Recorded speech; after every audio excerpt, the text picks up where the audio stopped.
नमस्कार, मेरा नाम है हर्ष और आप देख रहे हैं द सोशल एक्टिविस्ट चैनल। आज हमारे साथ आप दिलीप जी हैं, स्पेशल सर्वे अमीन हैं।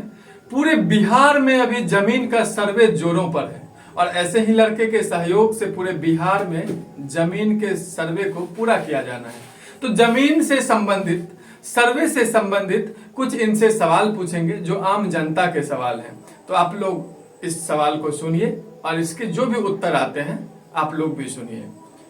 सबसे पहले तो हमारे चैनल पर आपका बहुत बहुत स्वागत है दिलीप जी। धन्यवाद आपका। एक सवाल, आखिरी सवाल आपसे ये है कि हम सरकारी जमीन पर वर्षों से रह रहे हैं, ठीक, और हमने अपना घर भी बना लिया है। उस स्थिति में क्या सरकार उसे बेदखल कर देगी? नहीं, सरकार का ऐसा अभी सर्वे के दौरान कोई ऐसा मंशा नहीं है कि हम उसको बेदखल कर दें जो सरकार जमीन पे रह रहा है। सरकार का अभी है कि सर्वे एक प्रक्रिया जिसमें कि अद्यतन जानकारी जमीन की क्या स्थिति है, जमीन किसके कब्जे में है, ये जानकारी सरकार का द्वारा जो है कि मांगा गया है। यह अद्यतन जानकारी मतलब कि जमीन के बारे में अद्यतन जानकारी को प्रस्तुत करना सर्वे की प्रक्रिया का काम है। तो आपको सर्वे में ऐसा नहीं है कि आपके जमीन को खाली कराया जाएगा, आप जहाँ पे रह रहे हैं उसको खाली करने का कोई नोटिस सर्वे के कर्मी के द्वारा दिया जाएगा, ऐसा कुछ नहीं है। अगर वो जमीन बिहार सरकार का है तो खाता बिहार सरकार के नाम से खुलेगा। दखलकार के रूप में जो जिसका मकान या जो जोधपुर कर रहे हैं उस जमीन पे उसका नाम दर्ज होगा अवैध दखलकार के रूप में, क्योंकि वो तो फिर भविष्य में जो योजना आएगी उसके लिए भविष्य में मान लीजिए कि जहाँ पे बिल्डिंग बना हुआ बिहार सरकार की जमीन, वहाँ से कोई रोड पास हो गया तो उसको बिल्डिंग का कोई मुआवजा नहीं मिलेगा, उसका बिल्डिंग तोड़ा जाएगा, वहाँ से रोड पास कर दिया जाएगा। अगर वही रैयती जमीन होता, रैयती जमीन पे बिल्डिंग बनता है तो उसका नियम है कि उस बिल्डिंग का भी कीमत देता है, जमीन का भी कीमत देता है, तब रोड वहाँ से पास होता है। लेकिन बिहार सरकार का जमीन जहाँ भी है वहाँ किसी तरह की मुआवजा किसी को नहीं मिलेगा। जब भी सरकार उस जमीन का उपयोग करना चाहेगी, या वो रोड के लिए करे, हॉस्पिटल के लिए करे, ग्राउंड के लिए करे, उस जगह से अतिक्रमण जो भी किया उसको हटाया जाएगा, फिर वहाँ पे सरकारी कंस्ट्रक्शन का निर्माण होगा। एक राजनीतिक सवाल है, अगर आप जवाब देना चाहें तो दें, नहीं तो आप इसको छोड़ सकते हैं। ठीक है कि अभी कुछ नेता जैसे प्रशांत किशोर ले लेते हैं, और जो भी विपक्ष में नेता बैठे हैं जो सरकार में नहीं है, उनका बार बार यह स्टेटमेंट आता है कि नीतीश कुमार का ये सबसे फेलियर नीति है। सर्वे जो है आपसी सामाजिक सद्भाव बिगाड़ने का काम करेगा और ये फाइनल नहीं होना है।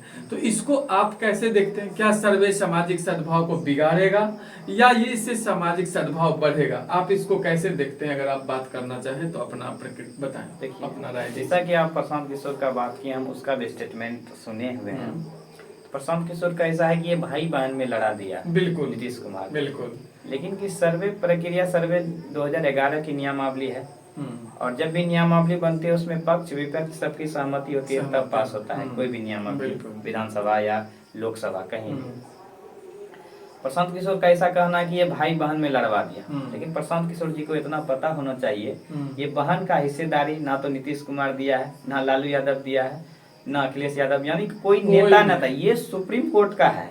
प्रशांत किशोर जी को इतना जानकारी होना चाहिए कि ये 2005 का नियमावली है सुप्रीम कोर्ट का, जिसमें कि बहन को हिस्सेदारी देना तय किया गया है। और नीतीश कुमार या कोई भी नेता या कोई भी नियमावली सुप्रीम कोर्ट के नियम का उल्लंघन नहीं कर सकता, बिल्कुल। और सर्वे जो है कि ये जमीन से जुड़ा हुआ काम है, और ये प्रॉपर्टी है किसी भी, ये जो है कि ये सर्वे जमीन से जुड़ा हुआ प्रॉपर्टी है, यानी कि धन दौलत से जुड़ा हुआ है। इसमें बहन की हिस्सेदारी को ना तो नीतीश कुमार खत्म कर सकते हैं, या ना तो अगर आने वाले समय में प्रशांत किशोर जी भी अच्छे नेता होते हैं बिहार का, वो भी खत्म नहीं कर पाएंगे। ये एक राजनीतिक बयान है जो कि एक तरह से कहा जाए तो बरगलाने का काम किया जा रहा है, और कुछ नहीं है। ये इसका कोई महत्व नहीं है इस बयान का कि सर्वे लड़ाने का काम। सर्वे एक अच्छी प्रक्रिया है, किसी भी व्यक्ति को, किसी भी पार्टी दल के नेता को सर्वे के बारे में जानकारी लेना चाहिए, सर्वे को समझना चाहिए, और गलत जानकारी लोगों के बीच फैलाने से बचना चाहिए। और सर्वे एक अच्छी प्रक्रिया है, और इससे सामाजिक सद्भावना भी बढ़ेगी, और जो भी जमीन से जुड़े हुए मामले आ रहे हैं, या तो वो डिस्ट्रिक्ट कोर्ट में हो, हाई कोर्ट में हो, या जिस कोर्ट में, इस जब सर्वे कंप्लीट हो जाएगा, बहुत सारे ऐसे मामले हैं कि जो कि सर्वे के द्वारा ही खत्म हो जाएंगे। और बाकी आने वाले समय में सर्वे जब कंप्लीट हो जाएगा तो इतना मामला भी नहीं आएगा जमीन से जुड़ा हुआ जितना मामला अभी वर्तमान स्थिति में आ रहा है। इस तरह का कोई स्टेटमेंट देना उचित नहीं है किसी भी राजनीतिक दल या किसी भी असामाजिक व्यक्तियों के द्वारा। सही नहीं माना गया है। सर्वे से उसी को दिक्कत है जो या तो अवैध दखलकार है या दूसरे के हिस्से को मार के बैठा हुआ है। सर्वे से उसी को दिक्कत है, बाकी जिसका जमीन जितना जोत को कर रहे हैं उतने है, और या तो उसको कम मिला हुआ उसको भी फायदा है, उसके हिस्सेदारी से नहीं मिला हुआ है, और किसी के पास पेपर नहीं है तो उसको भी। अब बताइए, सर्वे मान लीजिए कि अभी आपके पास आपके पूर्वजों के नाम पे कुछ जमीन है, अभी आप अपने नाम से करवाना चाहेंगे तो उसकी एक प्रक्रिया है, और आप करवा सकते हैं अपने नाम पे जमाबंदी, तो क्या मुझे लेकिन खतियान नहीं बन पाएगा। लेकिन सर्वे के बाद आपका खतियान आपके नाम से वर्तमान व्यक्ति के हिस्सेदारों के नाम पे बन रहा है, आपका नक्शा आपके